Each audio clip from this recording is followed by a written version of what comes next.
All right, here we go. 91% believe we need to reimagine the partnerships. After they told us yes, we then said, what are the top 3 challenges that prevent deep partnering? If you said we need to get better, what are the top 3 challenges that prevent deep partnering collaboration? Okay? So we wanted to drill down a little bit. So what are some of those top challenges? Now, you guys, it's kind of interesting. The responses ranged. What are the top 3 challenges? They ranged from, as we reviewed this, it almost seemed like people were looking in the mirror at themselves. And they were doing some self-reflection. And they talked about their lack of discipline. They talked about their poor communication. They talked about their lack of a true strategy. So they were self-reflective. We also had individuals who were very damning, right? Who looked at their partners with contempt. We heard things like, you know what, they're not wanting to share the wealth. They are only self-interested and they're not moving beyond their self-interest. We heard others say, you know what, we have this us versus them mentality. So it ranged from self-reflection to the damning. What are the top 3? Another way, the responses ranged from matter of fact, you know what, how many times did we hear about, and it was mostly about manufacturers, but it talked about distribution as well. You know, the manufacturers, every 3 years, their executives rotate in and out, right? And so we can't partner in that way. Matter of fact, they have their objectives, we have our objectives, they clash, they don't align. And there's too many players out there in the marketplace to truly partner the way we're talking about. So it ranged from matter of fact to emotional. They're just not loyal like they used to be.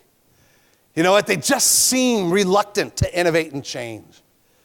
And you know, they just seem so narrow-minded. But between those ranges, when it's all said and done, there was one issue that raised to the top above all others as to what prevents deep partnering and collaboration. Anybody care to guess what it is? Anybody? I think, yeah, you said it. By far and above, it was this lack of trust. And I hope this research project, I hope you being here is the catalyst to say, what as an industry do we need to do to break down this lack of trust? Because it is real and it is significant. And without the trust, there will be no partnering. When we asked, what are the top 3 reasons, we took all of those responses and we put them in a word cloud. You guys have seen word clouds, right? The larger the words, the more, the higher number of responses. And clearly, the number one issue facing our partnering is this lack of trust. As we looked at everything, both survey and research, we said, you know what we found out, there's really 3 things that are adding up to a lack of trust between distributors and manufacturers. 3 things that we're going to need to address. The mindsets, the models, and the methods. The mindsets, the models, and the methods. Relative to mindsets, ready? There are ingrained cultures and behaviors in both distributors and manufacturers. Some of these ingrained behaviors include a reluctance to change. Some of these ingrained behaviors are that some of us are intimidated by technology. Some of these ingrained cultures are our legacy partners, right? I know the world's changing. Our partner hasn't kept up, but you know what? I'm going to try to ride this storm out with them. Some of the mindset is self-interest, this us versus them. Personal agendas of the individuals, different business objectives, and misaligned incentives. The mindsets that are causing a lack of trust, expectations in terms of how we create value. You know, there's questions, are distributors going to provide the needed content, or are we going to provide the needed content in the marketplace elsewhere? Distributors' request for increased incentives. You heard it. They're asking for more, but aren't adding more value. Unwillingness to take risks. And then legacy partners, we alluded to it. Lack of discipline and partner selectivity. Members of buying groups are restricted in what they can and can't do. Manufacturers only focus on large distribution for their efforts. So lack of trust. Mindsets. Number 2, the models that we have in place. We need to talk about it. Over distribution. Distributors point to manufacturers for their lack of selectivity. Manufacturers pointing to distributors for carrying too many lines. Limited resources. After we came out of the Great Recession, man, we had layoffs. We haven't replaced the manpower. Short-term thinking, we can only focus on the here and the now. Models, lack of continuity, constant personnel changes, continuous need for restarts, and the go-to-market strategy. The layers of the organization. Sir, you alluded to it, right? We can be partnering at the highest level, but it gets diluted as we go down to the sales. Manufacturers, representatives, distributors, buying groups. It all adds complexity to the model. And then the methods. Failure to plan was mentioned. We focus on short-term opportunities rather than the future, and long-term strategic planning. Stocks of flow versus data, right? Here, our methods of partnering in the past was designed on having stocks of information, right? Where we maintained all the data in a catalog. We maintained all the data in a closed database. But now the way the world is going, information isn't kept in a library, it's out there for the world, and it's flowing to the world. Again, are we going to be moving in that direction or not? And then the methods, poor communication, pace of business, speed, so on and so forth. So we must address that lack of trust through the mindsets, models, and the methods.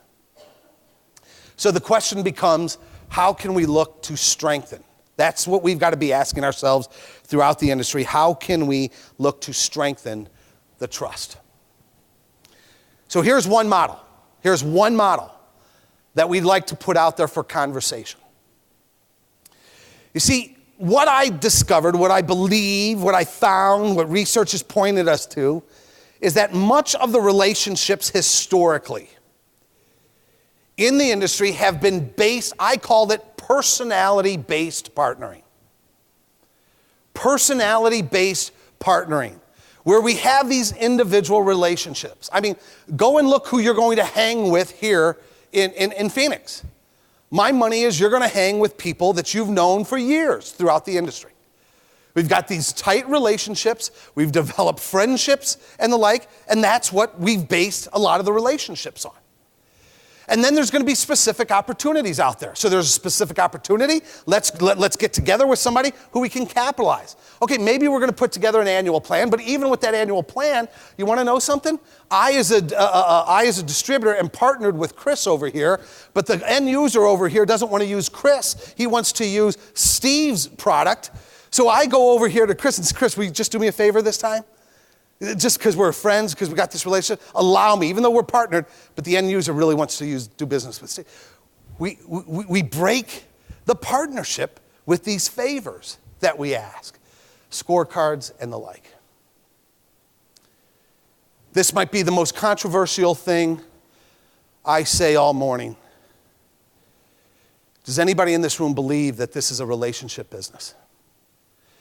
Has anybody ever said this is a relationship business and will always be a relationship business? Anybody? Gentlemen, ladies, if you're shaking your head, yes, I disagree with you 100%.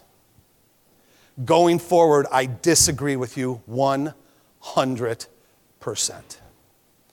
In the past, this might have been a relationship business. But think about everything we've talked about up until now. Are those individual relationships going to allow us to seize the opportunity going forward? There are different and new challenges. We have changing personnel now at a higher rate as us boomers retire, as others come in. If this is a relationship business, what's going to happen with the change of personnel? We're busy, man. We don't have the bandwidth to do everything that needs to be done to implement the partnership. If it's simply based on relationship. And as you suggested, if we have this as a relationship at the top, where's the organizational commitment to live and breathe this partnership? I believe we need to rethink that statement very, very strongly. You see, I alluded to this. My best distributor relationship was when I gave when I didn't have to give. I would make a deposit into the emotional bank account because I knew I was going to have to withdraw later. I reminded them later that I needed something from them. You guys, what that's saying is the entire partnership relationship has been based on giving me an okay to break your trust, to break what we agreed we're going to do, just for this one-off short-term opportunity that I have. Here's what the research is suggesting. We need to think deeper about, rather than this being a relationship type business, that the partnerships are going to be based on organizational relationship and trust going forward. Organizational trust going forward.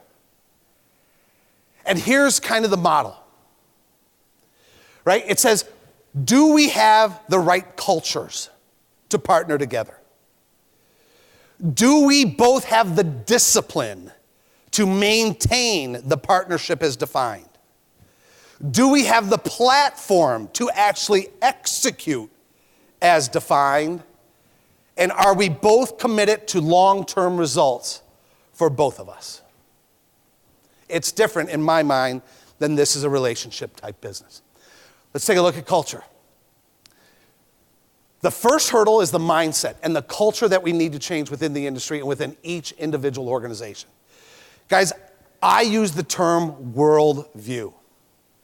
Right? Look, if I have a worldview that this is going to continue to be a person-to-person relationship type business, and somebody else says that's going to be disrupted through the technology and all those other things, those are two different worldviews. If those two worldviews come together to try to partner, it ain't going to succeed. We have to take a look at the worldviews of both of our organizations. Worldview. Technology has changed how we interface with the customer. Traditional methods of selling needs to be adapted, and the way the customer wants to receive the information primarily online.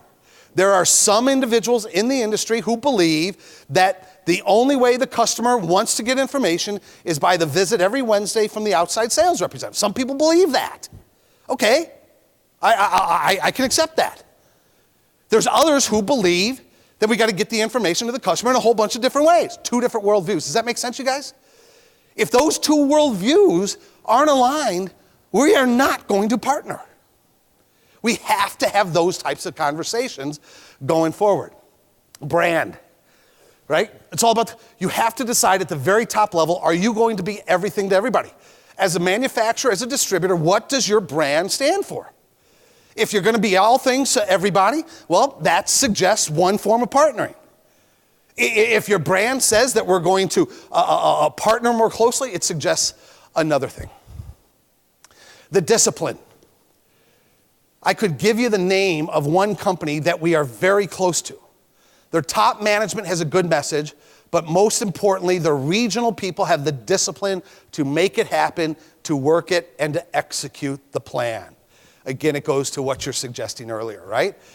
There's the culture there, and then do we have the mission, the strategies, the system in place? And then from the discipline, we got to talk about the platform. Technology is going to change how we partner going forward. Varied technology platforms provide opportunity for different value propositions, business models, and strategies. What's your view of technology? What's your view of technology? Do we see an opportunity there? Or are we going to fight each other with every new technology that comes along? Platform. Distributors want you to do what you say you're going to do. You've got to have the technology and the platform to follow through. And then the results. Both of us need to take a long-term, big picture strategic view. And our daily actions need to be based on that, not about edging this guy out for the extra buck, me winning, and he losing.